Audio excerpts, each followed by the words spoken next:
Alexis, and this is my discussion board 4 on Anne Makosinski.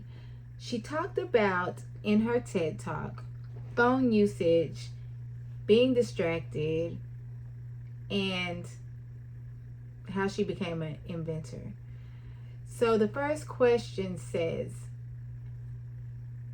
Anne Makosinski said, "You have more opportunity and time to create when you have less." What do you think she means with this statement? When you have less, I think that it makes you be creative ultimately. I've been in a position where I grew up also with very limited toys, definitely grew up behind everyone else. So when everyone else had a CD player, I was still listening to records. When everyone else had cable, I was just watching regular TV. And then I grew up also in an era and an age where we didn't have cartoons on TV all of the time either. So a lot of the shows that we watched were wholesome family shows. And again, like I said, cartoons, they only came on Saturday morning. So that was a very limited time spent there. And I didn't really watch a whole lot of TV because a lot of what we wanted to do was being outside. Like being outside was the thing. So I definitely was able to identify with her having a different childhood than a lot of her peers, especially with her being an 18-year-old in this day and age with information right at your fingertips. Then you can pretty much look at everything and it's right on your phone, but she didn't have one. So it made her different automatically. So she did discuss that, and I was able to appreciate those differences and even see like some of my own upbringing in that, but it wasn't as extreme. The second question says, Anne's parents gave her a glue gun to create toys instead of buying her toys.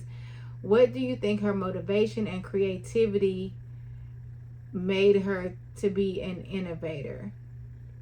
Recalled one of her innovations or inventions was a flashlight using the heat of your hands.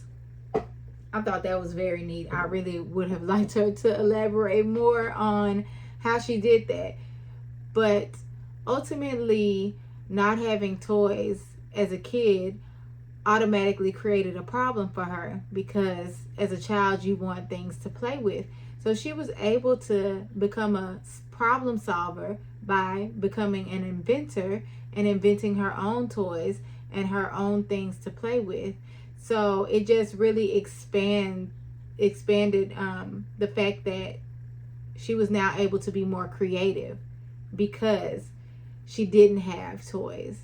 Now she was able to create her own things to play with. What's Anne's takeaway message about being distracted with a cell phone? Anne really put most of her focus on productivity and opportunity to be present and noticing things around you.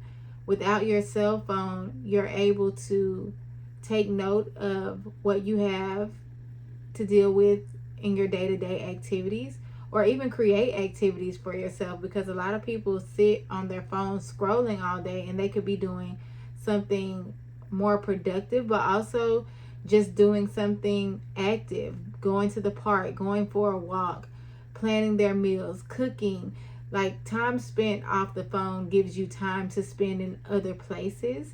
And so I think that that was a great thing that she brought to the forefront, especially for people her age, that being off of your cell phone and not being as distracted allows you to become your own inventor in a way, and to be able to be creative and take advantage of your own life scenarios.